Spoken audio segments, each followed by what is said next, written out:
మేము అడిగింది ఏంటి, ఎలక్షన్ కమిషన్ ఇచ్చింది ఏంటి, మీరు పెట్టిన కాగితం ఏంటి?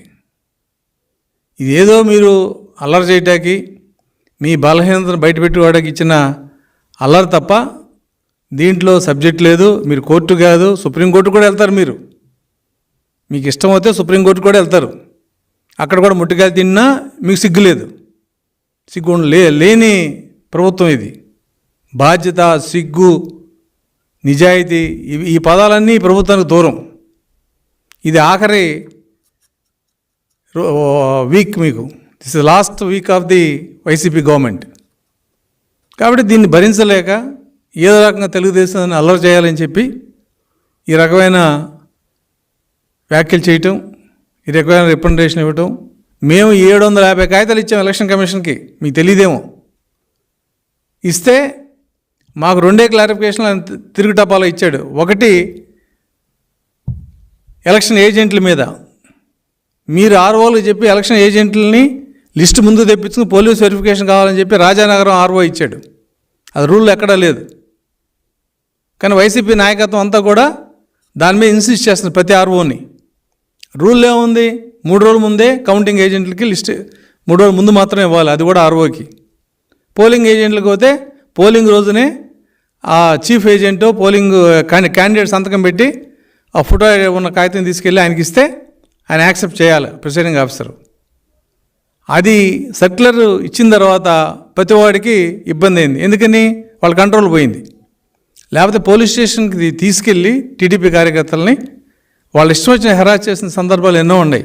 మొన్న అనంతపూర్లో దివాకర్ రెడ్డి గారి దాంట్లో 800 మంది మీద కేసు పెట్టి అండ్ అదర్స్ అన్నారు. అంటే నువ్వు ఎవడన్నా ఒక ఏజెంట్ పేరు చెప్తే ఆ అదర్స్ వాడిని పేరు పెడతాం, వాడిని డిస్క్వాలిఫై చేయాలనే ఆలోచనతో ఒక దుర్మార్గమైన ఆలోచన చేశారు. దాన్ని ఎలక్షన్ కమిషన్ కూడా అడ్డుకట్ట వేసింది. సో ఈ ఇబ్బందులు వాళ్ళకు ఉన్నాయి కాబట్టి, వాళ్ళ ప్లానింగ్ దెబ్బతింది కాబట్టి ఉక్రోషంతో ఇవాళ ఎలక్షన్ కమిషన్ మీద అపవాదం వేయడం జరుగుతుంది. ఆ లెక్క వస్తే ఎలక్షన్ కమిషన్ మీద మేము వేయాలి అపవాదం ఏదైనా ఉంటే. మేము 750 రిప్రజెంటేషన్ ఇచ్చాం, మాకు ఇచ్చింది 2 క్లారిఫికేషన్లు. ఎంతోమంది ట్రాన్స్ఫర్ చేయమని అడిగాం, including this bloody chief secretary. ఇవ్వలేదు కదా. కాబట్టి వైరస్ పట్టింది. నేను చెప్తున్నాను, ఎస్ తెలుగుదేశం వైరస్సే, నువ్వు క్యాన్సర్ రాష్ట్రానికి. మిస్టర్ సజ్జల రామకృష్ణారెడ్డి మళ్ళీ చెప్తున్నా, your party is like cancer to Andhra Pradesh which is going to be cured on 4th of June. కాబట్టి మీరు ఎప్పుడైనా కాగితాలు ఇచ్చేటప్పుడు లేకపోతే తెలుగుదేశం పార్టీలో వ్యవస్థ ఎలా ఉంటుందో మీకు తెలియదు. మీరు 6 పెట్టారు సంతకం, తప్పనే అన్నాం, మేము ఒకళ్ళమే పెడతాం. కానీ ఇటువంటి కాగితాలు బయటకు వెళ్ళాలంటే దీనికి ఎంత ఎక్సర్సైజ్ జరుగుద్ది.